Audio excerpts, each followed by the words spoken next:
കർത്താവിന്റെ നാമത്തിന് സ്തുതി. ദിവസവും ഈ ചാനൽ കേൾക്കുന്നതിലൂടെ നിങ്ങൾക്ക് ഒരു വർഷത്തിനുള്ളിൽ ബൈബിൾ വായിക്കാൻ കഴിയും. ദയവായി ഷെയർ, സബ്സ്ക്രൈബ് ഒപ്പം സപ്പോർട്ട് ചെയ്യുക. ഇന്നത്തെ ബൈബിൾ വാക്യങ്ങൾ. യസ്ര 5-ാം അധ്യായം 1 മുതലുള്ള വാക്യങ്ങൾ. യസ്ര 5-ാം അധ്യായം 1 മുതലുള്ള വാക്യങ്ങൾ. എന്നാൽ ഹഗായി പ്രവാചകനും ഇദ്ദോവിന്റെ മകൻ സെഖര്യാവും എന്ന പ്രവാചകന്മാർ യഹൂദയിലും യെരുശലേമിലുമുള്ള യഹൂദന്മാരോട് തങ്ങളുടെ മേൽ വിളിക്കപ്പെട്ട ഇസ്രായേലിന്റെ ദൈവത്തിന്റെ നാമത്തിൽ പ്രവചിച്ചു. അങ്ങനെ ശെയൽതീയേലിന്റെ മകനായ സെരുബ്ബാബേലും യോസാദാക്കിന്റെ മകനായ യേശുവയും എഴുന്നേറ്റ് യെരുശലേമിലെ ദൈവാലയം പണിവാൻ തുടങ്ങി. ദൈവത്തിന്റെ പ്രവാചകന്മാർ അവരോടുകൂടെ ഇരുന്നു അവരെ സഹായിച്ചു. ആ കാലത്ത് നദിക്ക് ഇക്കരെയുള്ള ദേശാധിപതിയായ തഗ്നായിയും ശെഥാർ ബോസ്നായിയും അവരുടെ കൂട്ടക്കാരും അവരുടെ അടുക്കൽ വന്നു അവരോട്, ഈ ആലയം പണിവാനും ഈ മതിൽ കെട്ടുവാനും നിങ്ങൾക്ക് ആർ കൽപ്പന തന്നു എന്ന് ചോദിച്ചു. ഈ കെട്ടിടം പണിയുന്ന ആളുകളുടെ പേരെന്ത് എന്നും അവരോട് ചോദിച്ചു. എന്നാൽ ദൈവം യഹൂദന്മാരുടെ മൂപ്പന്മാരെ കടാക്ഷിച്ചതുകൊണ്ട് ഈ കാര്യം ദാര്യാവേശിന്റെ സന്നിധിയിൽ ബോധിപ്പിച്ചു. മറുപടി വരും വരെ അവർ അവരുടെ പണി മുടക്കിയില്ല. നദിക്കു ഇക്കരെ ദേശാധിപതിയായ തഗ്നായിയും ശെഥേർ ബോസ്നായിയും നദിക്ക് ഇക്കരെയുള്ള അഫർസ്യരായ അവന്റെ കൂട്ടക്കാരും ദാര്യാവേശ് രാജാവിന് എഴുതി അയച്ച പത്രികയുടെ പകർപ്പ് അവർ അവന് ഒരു പത്രിക കൊടുത്തയച്ചു. അതിൽ എഴുതിയത് എന്തെന്നാൽ, ദാര്യാവേശ് രാജാവിന് സർവമംഗളവും ഭവിക്കട്ടെ. രാജാവിനെ ബോധിപ്പിപ്പാൻ ഞങ്ങൾ യഹൂദ സംസ്ഥാനത്തിൽ മഹാദൈവത്തിന്റെ ആലയത്തിലേക്ക് ചെന്ന് അത് അവർ വലിയ കല്ലുകൊണ്ട് പണിയുന്നു, ചുവരിന്മേൽ ഉത്തരം കയറ്റുന്നു. അവർ ജാഗ്രതയായി പണി നടത്തുന്നു, അവർക്ക് സാധിച്ചും വരുന്നു. ഞങ്ങൾ ആ മൂപ്പന്മാരോട് ഈ ആലയം പണിവാനും ഈ മതിൽ കെട്ടുവാനും നിങ്ങൾക്ക് കൽപ്പന തന്നത് ആരെന്ന് ചോദിച്ചു. അവരുടെ ഇടയിൽ തലവന്മാരായ ആളുകളുടെ പേരുകളെ എഴുതി സന്നിധാനത്തിൽ അയക്കേണ്ടതിന് ഞങ്ങൾ അവരുടെ പേരും അവരോട് ചോദിച്ചു. എന്നാൽ അവർ ഞങ്ങളോട്, ഞങ്ങൾ സ്വർഗ്ഗത്തിനും ഭൂമിക്കും ദൈവമായിരിക്കുന്നവന്റെ ശുശ്രൂഷക്കാരാകുന്നു. ഏറിയ സംവത്സരം മുമ്പേ പണിതിരുന്ന ആലയം ഞങ്ങൾ പണിയുന്നു. അത് ഇസ്രായേലിലെ ഒരു മഹാരാജാവ് പണിതതായിരുന്നു. എങ്കിലും ഞങ്ങളുടെ പിതാക്കന്മാർ സ്വർഗ്ഗത്തിലെ ദൈവത്തെ കോപിപ്പിച്ചതുകൊണ്ട് അവൻ അവരെ ബാബേൽ രാജാവായ നെബൂഖദ്നേസർ എന്ന കൽദയന്റെ കയ്യിൽ ഏൽപ്പിച്ചു. അവൻ ഈ ആലയം നശിപ്പിച്ചു ജനത്തെ ബാബേലിലേക്ക് കൊണ്ടുപോയി. എന്നാൽ ബാബേൽ രാജാവായ കോരശിന്റെ 1-ാം ആണ്ടിൽ കോരേശ് രാജാവ് ഈ ദൈവാലയം പണിവാൻ കൽപ്പന തന്നു. നെബൂഖദ്നേസർ യെരുശലേമിലെ മന്ദിരത്തിൽ നിന്ന് എടുത്ത് ബാബേലിലെ ക്ഷേത്രത്തിൽ കൊണ്ടുപോയി വെച്ചിരുന്ന ദൈവാലയം വക പൊന്നും വെള്ളിയും കൊണ്ടുള്ള ഉപകരണങ്ങളെ കോരേശ് രാജാവ് ബാബേലിലെ ക്ഷേത്രത്തിൽ നിന്ന് എടുപ്പിച്ചു താൻ നിയമിച്ചിരുന്ന ശേബ്സസർ എന്നു പേരുള്ള ദേശാധിപതിക്ക് ഏൽപ്പിച്ചു കൊടുത്തു. അവനോട്, ഈ ഉപകരണങ്ങൾ നീ എടുത്ത് യെരുശലേമിലെ മന്ദിരത്തിലേക്ക് കൊണ്ടുചെല്ലുക, ദൈവാലയം അതിന്റെ സ്ഥാനത്ത് പണിയട്ടെ എന്ന് കൽപ്പിച്ചു. അങ്ങനെ ശേബ്സസർ വന്ന് യെരുശലേമിലെ ദൈവാലയത്തിന്റെ അടിസ്ഥാനമിട്ടു. അന്നുമുതൽ ഇന്നുവരെ അത് പണിതുവരുന്നു. ഇതുവരെ അത് തീർന്നിട്ടില്ല എന്നും അവർ ഉത്തരം പറഞ്ഞിരിക്കുന്നു. ആകയാൽ രാജാവ് തിരുമനസ്സായി യെരുശലേമിലെ ഈ ദൈവാലയം പണിവാൻ കോരേശ് രാജാവ് കൽപ്പന കൊടുത്തത് വാസ്തവമോ എന്ന് ബാബേലിന്റെ രാജഭണ്ഡാര ഗൃഹത്തിൽ ശോധന കഴിച്ചു ഇതിനെക്കുറിച്ച് തിരുവുള്ളം എന്തെന്ന് ഞങ്ങൾക്ക് എഴുതി അയച്ചു തരണമെന്ന് അപേക്ഷിക്കുന്നു. യസ്ര 6-ാം അധ്യായം 1 മുതലുള്ള വാക്യങ്ങൾ. യസ്ര 6-ാം അധ്യായം 1 മുതലുള്ള വാക്യങ്ങൾ. ദാര്യാവേശ് രാജാവ് കൽപ്പന കൊടുത്ത പ്രകാരം അവർ ബാബേലിൽ ഭണ്ഡാരം സംഗ്രഹിച്ചു വെച്ചിരിക്കുന്ന രേഖാശാലയിൽ പരിശോധന കഴിച്ചു. അവർ മേദ്യ സംസ്ഥാനത്തിലെ അമ്മേധ രാജധാനിയിൽ ഒരു ചുരുൾ കണ്ടെത്തി. അതിൽ ജ്ഞാപകമായിട്ട് എഴുതിയിരുന്നതെന്നാൽ, കോരേശ് രാജാവിന്റെ 1-ാം ആണ്ടിൽ കോരേശ് രാജാവ് കൽപ്പന കൊടുത്തത്, യെരുശലേമിലെ ദൈവാലയം യാഗം കഴിക്കുന്ന സ്ഥലമായി പണിയണം. അതിന്റെ അടിസ്ഥാനങ്ങൾ ഉറപ്പായിട്ട് ഇടേണം. അതിന് 60 മുഴം ഉയരവും 60 മുഴം വീതിയും ഉണ്ടായിരിക്കണം. വലിയ കല്ലുകൊണ്ട് 3 വരിയും പുതിയ ഉത്തരങ്ങൾ കൊണ്ട് 1 വരിയും ഉണ്ടായിരിക്കണം. ചെലവ് രാജാവിന്റെ ഭണ്ഡാരഗൃഹത്തിൽ നിന്ന് കൊടുക്കണം. അതുകൂടാതെ നെബൂഖദ്നേസർ യെരുശലേമിലെ ദൈവാലയത്തിൽ നിന്ന് എടുത്ത് ബാബേലിലേക്ക് കൊണ്ടുവന്ന ദൈവാലയം വക പൊന്നും വെള്ളിയും കൊണ്ടുള്ള ഉപകരണങ്ങൾ മടക്കിക്കൊടുക്കുകയും അവ യെരുശലേമിലെ മന്ദിരത്തിൽ അതതിന്റെ സ്ഥലത്ത് വരുവാൻ തക്കവണ്ണം ദൈവാലയത്തിൽ വെക്കുകയും വേണം. ആകയാൽ നദിക്കു അക്കരെ ദേശാധിപതിയായ തഗ്നായിയെ ശെഥാർ ബോസ്നിയെ നിങ്ങളും നദിക്കക്കരെയുള്ള അഫർസ്യരായ നിങ്ങളുടെ കൂട്ടക്കാരും അവിടെ നിന്ന് അകന്നു നിൽക്കണം. ഈ ദൈവാലയത്തിന് പണിക്കാര്യത്തിൽ നിങ്ങൾ ഇടപെടരുത്. യഹൂദന്മാരുടെ ദേശാധിപതിയും യഹൂദന്മാരുടെ മൂപ്പന്മാരും ഈ ദൈവാലയം അതിന്റെ സ്ഥാനത്ത് തന്നെ പണിയട്ടെ. ഈ ദൈവാലയം പണിയേണ്ടതിന് നിങ്ങൾ യഹൂദന്മാരുടെ മൂപ്പന്മാർക്ക് ചെയ്യേണ്ടുന്നതിനെക്കുറിച്ച് ഞാൻ കൽപ്പിക്കുന്നതെന്നാൽ, നദിക്കു അക്കരെ പിരിയുന്ന കരമായ രാജാവിന്റെ മുതലിൽ നിന്ന് ആ ആളുകൾക്ക് കാലതാമസം കൂടാതെ കൃത്യമായ ചെലവ് കൊടുക്കേണ്ടതാകുന്നു. അവർ സ്വർഗ്ഗത്തിലെ ദൈവത്തിന് സൗരഭ്യവാസനയുള്ള യാഗം അർപ്പിക്കേണ്ടതിനും രാജാവിന്റെയും അവന്റെ പുത്രന്മാരുടെയും ക്ഷേമത്തിനു വേണ്ടി പ്രാർത്ഥിക്കേണ്ടതിനും സ്വർഗ്ഗത്തിലെ ദൈവത്തിനും ഹോമയാഗം കഴിപ്പാൻ അവർക്ക് ആവശ്യമുള്ള കാളക്കിടാക്കൾ, ആട്ടുകൊറ്റന്മാർ, കുഞ്ഞാടുകൾ, കോതമ്പ്, ഉപ്പ്, വീഞ്ഞ്, എണ്ണ എന്നിവയും യെരൂശലേമിലെ പുരോഹിതന്മാർ പറയും പോലെ ദിവസം പ്രതി കുറവ് കൂടാതെ കൊടുക്കേണ്ടതാകുന്നു. ആരെങ്കിലും ഈ കൽപ്പന മാറ്റിയാൽ അവന്റെ വീട്ടിന്റെ ഒരു ഉത്തരം വലിച്ചെടുത്ത് നാട്ടി അതിന്മേൽ അവനെ തൂക്കിക്കളയുകയും അവന്റെ വീട് അത് നിമിത്തം കുപ്പക്കുന്ന് ആക്കിക്കളയുകയും വേണം എന്നും ഞാൻ കൽപ്പന കൊടുക്കുന്നു.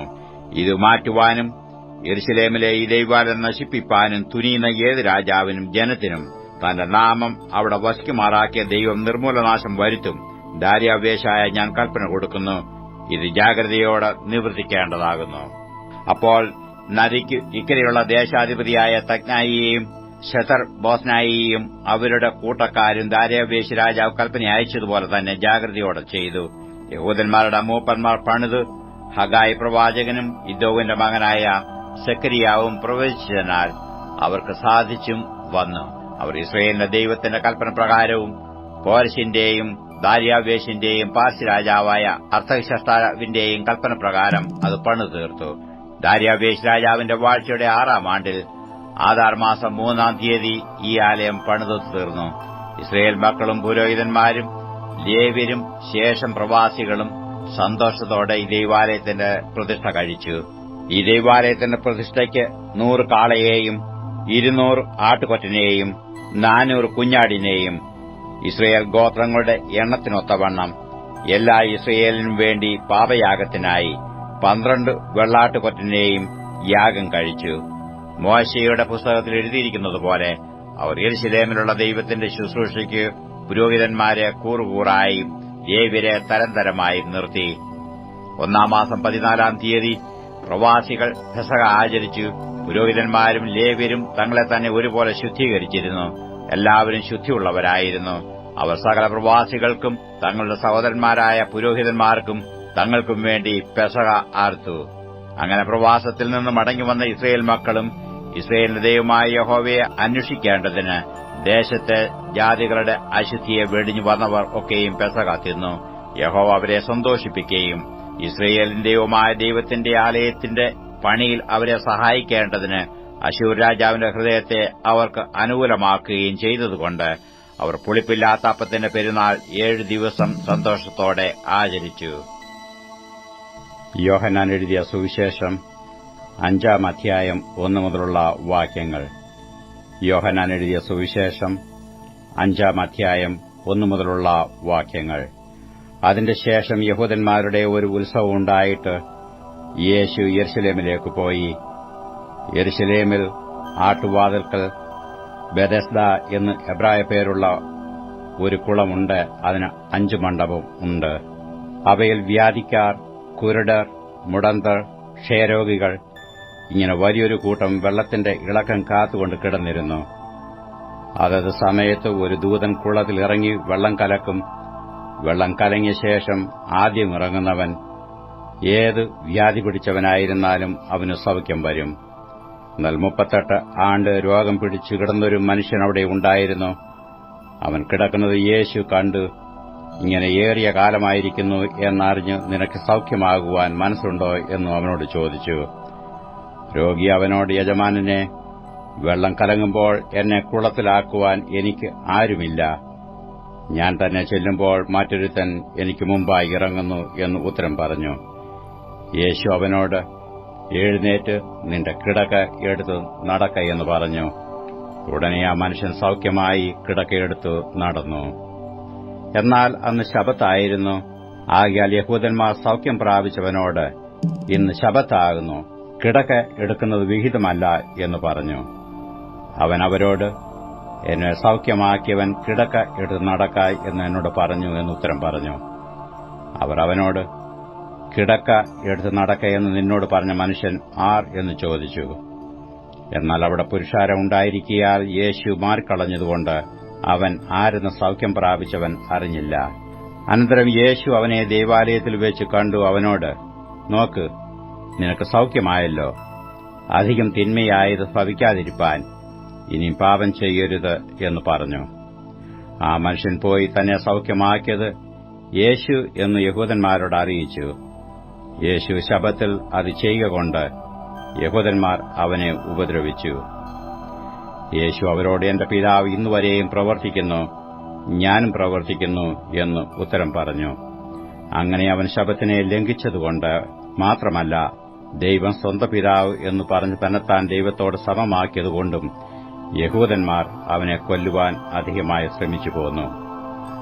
ആകയാൽ യേശു അവരോട് ഉത്തരം പറഞ്ഞത്, ആമേൻ ആമേൻ ഞാൻ നിങ്ങളോട് പറയുന്നു, പിതാവ് ചെയ്തു കാണുന്നത് അല്ലാതെ പുത്രന് സ്വതേ ഒന്നും ചെയ്യുവാൻ കഴിയുകയില്ല.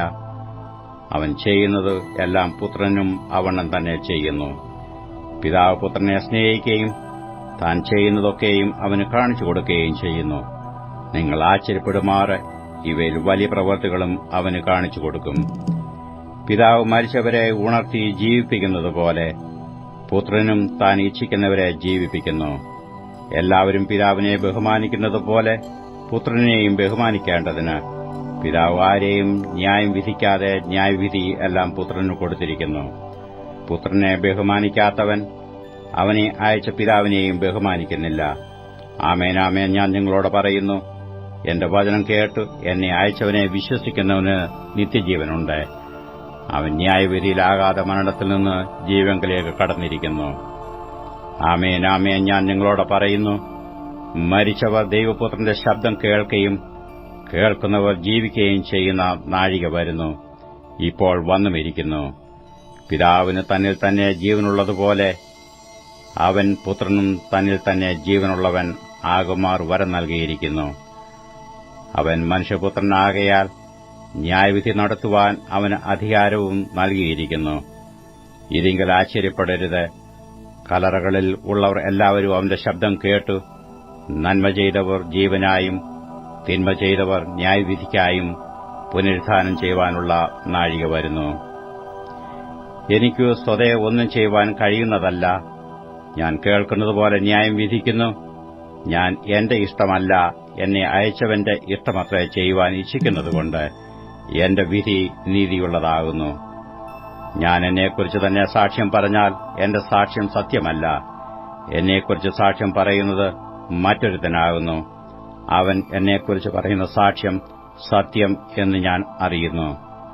നിങ്ങൾ യോഹന്നാന്റെ അടുക്കൽ ആളയച്ചു. അവൻ സത്യത്തിനും സാക്ഷ്യം പറഞ്ഞിരിക്കുന്നു. എനിക്കോ മനുഷ്യന്റെ സാക്ഷ്യം കൊണ്ട് ആവശ്യമില്ല. നിങ്ങൾ രക്ഷിക്കപ്പെടുവാനത്രേ ഇത് പറയുന്നത്. അവൻ ജ്വലിച്ചു പ്രകാശിക്കുന്ന വിളക്കായിരുന്നു. നിങ്ങൾ അല്പസമയത്തേക്കും അവന്റെ വെളിച്ചത്തിൽ ഉല്ലസിപ്പാൻ ഇച്ഛിച്ചു. എനിക്കോ യോഹന്നാന്റെ സാക്ഷ്യത്തിലും വലിയ സാക്ഷ്യമുണ്ട്. പിതാവ് എനിക്ക് അനുഷ്ഠിപ്പാൻ തന്നിരിക്കുന്ന പ്രവൃത്തികൾ ഞാൻ ചെയ്യുന്ന പ്രവൃത്തികൾ തന്നെ പിതാവ് എന്നെ അയച്ചു എന്നു എന്നെക്കുറിച്ച് സാക്ഷീകരിക്കുന്നു. എന്നെ അയച്ച പിതാവ് താനും എന്നെക്കുറിച്ച് സാക്ഷ്യം പറഞ്ഞിരിക്കുന്നു. നിങ്ങൾ അവന്റെ ശബ്ദം ഒരു നാളും കേട്ടിട്ടില്ല, അവന്റെ രൂപം കണ്ടിട്ടില്ല, അവന്റെ വചനം നിങ്ങളുടെ ഉള്ളിൽ വസിക്കുന്നതുമില്ല. അവനയച്ചവനെ നിങ്ങൾ വിശ്വസിക്കുന്നില്ലല്ലോ. നിങ്ങൾ തിരുവെഴുത്തുകളെ ശോധന ചെയ്യുന്നു, അവയിൽ നിങ്ങൾക്ക് നിത്യജീവനുണ്ട് എന്ന് നിങ്ങൾ നിരൂപിക്കുന്നുവല്ലോ. അവ എനിക്ക് സാക്ഷ്യം പറയുന്നു. എങ്കിലും ജീവൻ പ്രാപിക്കേണ്ടതിന് എന്റെ അടുക്കൽ വരുവാൻ നിങ്ങൾക്ക് മനസ്സില്ല. ഞാൻ മനുഷ്യരോട് ബഹുമാനം വാങ്ങുന്നില്ല, എന്നാൽ നിങ്ങൾക്ക് ഉള്ളിൽ ദൈവസ്നേഹമില്ല എന്ന് ഞാൻ അറിഞ്ഞിരിക്കുന്നു. ഞാൻ എന്റെ പിതാവിന്റെ നാമത്തിൽ വന്നിരിക്കുന്നു, എന്നെ നിങ്ങൾ കൈക്കൊള്ളുന്നില്ല. മറ്റൊരുത്തൻ സ്വന്തം നാമത്തിൽ വന്നാൽ അവനെ നിങ്ങൾ കൈക്കൊള്ളും. തമ്മിൽ ബഹുമാനം വാങ്ങിക്കൊണ്ടു ഏകദൈവത്തിന്റെ പക്കൽ നിന്നുള്ള ബഹുമാനം അന്വേഷിക്കാത്ത നിങ്ങൾക്ക് എങ്ങനെ വിശ്വസിപ്പാൻ കഴിയും? ഞാൻ പിതാവിന്റെ മുമ്പിൽ നിങ്ങളെ കുറ്റം ചുമത്തും എന്ന് നിങ്ങൾക്ക് തോന്നരുത്. നിങ്ങളെ കുറ്റം ചുമത്തുന്നവനുണ്ട്. നിങ്ങൾ പ്രത്യാശ വച്ചിരിക്കുന്ന മോശയെ തന്നെ. നിങ്ങൾ മോശയെ വിശ്വസിച്ചുവെങ്കിൽ എന്നെയും വിശ്വസിക്കുമായിരുന്നു. അവൻ എന്നെക്കുറിച്ച് എഴുതിയിരിക്കുന്നു. എന്നാൽ അവന്റെ എഴുത്ത് നിങ്ങൾ വിശ്വസിക്കുന്നില്ല. എങ്കിൽ എന്റെ വാക്ക് എങ്ങനെ വിശ്വസിക്കും?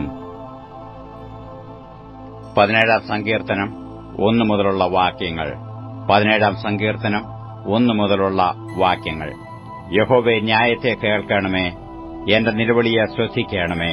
കപടമില്ലാത്ത അധരങ്ങളിൽ നിന്നുള്ള എന്റെ പ്രാർത്ഥനയെ ചെവിക്കൊള്ളണമേ. എനിക്കുള്ള വിധി നിന്റെ സന്നിധിയിൽ നിന്ന് പുറപ്പെടട്ടെ. നിന്റെ കണ്ണ് നേർ കാണുമാറാകട്ടെ. നീ എന്റെ ഹൃദയത്തെ ശോധന ചെയ്തു രാത്രിയിൽ എന്നെ സന്ദർശിച്ചു. നീ എന്നെ പരീക്ഷിച്ചു, ദുരുദ്ദേശമൊന്നും കണ്ടെത്തുന്നില്ല. എന്റെ വായ് ലംഘനം ചെയ്യുകയില്ല എന്ന് ഞാൻ ഉറച്ചിരിക്കുന്നു. മനുഷ്യരുടെ പ്രവൃത്തികളെ കണ്ടിട്ട് ഞാൻ നിന്റെ അധരങ്ങളുടെ വചനത്താൽ നിഷ്ഠൂരന്റെ പാതകളെ സൂക്ഷിച്ചൊഴിഞ്ഞിരിക്കുന്നു. എന്റെ നടപ്പ് നിന്റെ ചൂടുകളിൽ തന്നെയായിരുന്നു. എന്റെ കാൽ വഴുതിയതുമില്ല. ദൈവമേ, ഞാൻ നിന്നോട് അപേക്ഷിച്ചിരിക്കുന്നു. നീ എനിക്ക് ഉത്തരമരുളുമല്ലോ. നിന്റെ ചെവി എങ്കിലേക്ക് ചായച്ചു എന്റെ അപേക്ഷ കേൾക്കണമേ. നിന്നെ ശരണമാക്കുന്നവരെ അവരോട് എതിർക്കുന്നവരുടെ കൈയിൽ നിന്ന് നിന്റെ വലം കൈയാൽ രക്ഷിക്കുന്നവനായുള്ളോവേ, നിന്റെ അത്ഭുതകാരുണ്യം കാണിക്കണമേ. കണ്ണിന്റെ കൃഷ്ണമണി പോലെ എന്നെ കാക്കണമേ. എന്നെ കൊള്ളയിടുന്ന ദുഷ്ടന്മാരും എന്നെ ചുറ്റിവളയുന്ന പ്രാണശത്രുക്കളും എന്നെ പിടിക്കാതെ വണ്ണം നിന്റെ ചിറകിന്റെ നിഴലിൽ എന്നെ മറച്ചുകൊള്ളണമേ. അവർ തങ്ങളുടെ ഹൃദയത്തെ അടച്ചിരിക്കുന്നു, വായുകൊണ്ട് വമ്പ് പറയുന്നു. അവർ ഇപ്പോൾ ഞങ്ങളുടെ കാലടി തുടർന്ന് ഞങ്ങളെ വളഞ്ഞിരിക്കുന്നു. ഞങ്ങളെ നിലത്ത് തള്ളിയിടുവാൻ ദൃഷ്ടിവെക്കുന്നു. കടിച്ചു കീറുവാൻ കൊതിക്കുന്ന സിംഹം പോലെയും മറവിടങ്ങളിൽ പതിയിരിക്കുന്ന ബാലസിംഹം പോലെയും തന്നെ. യഹോവേ, എഴുന്നേറ്റു അവനോട് എതിർത്ത് അവനെ തള്ളിയിടണമേ. യഹോവേ, എന്റെ പ്രാണനെ നിന്റെ വാൾ കൊണ്ട് ദുഷ്ടന്റെ കൈയിൽ നിന്നും തൃക്കൈകൊണ്ട് ലൗകിക പുരുഷന്മാരുടെ വശത്തുനിന്നും വിടുവിക്കണമേ. അവരുടെ ഓഹരി ഈ ആയുസ്സിലത്രേ. നിന്റെ സമ്പത്തുകൊണ്ട് നീ അവരുടെ വയറ് നിറയ്ക്കുന്നു. അവർക്ക് പുത്രസമ്പത്ത് ധാരാളമുണ്ട്. തങ്ങളുടെ ധനശിഷ്ടം അവർ കുഞ്ഞുങ്ങൾക്ക് വെച്ചേക്കുന്നു. ഞാനോ നീതിയിൽ നിന്റെ മുഖത്തെ കാണും. ഞാൻ ഉണരുമ്പോൾ നിന്റെ രൂപം കണ്ട് തൃപ്തനാകും.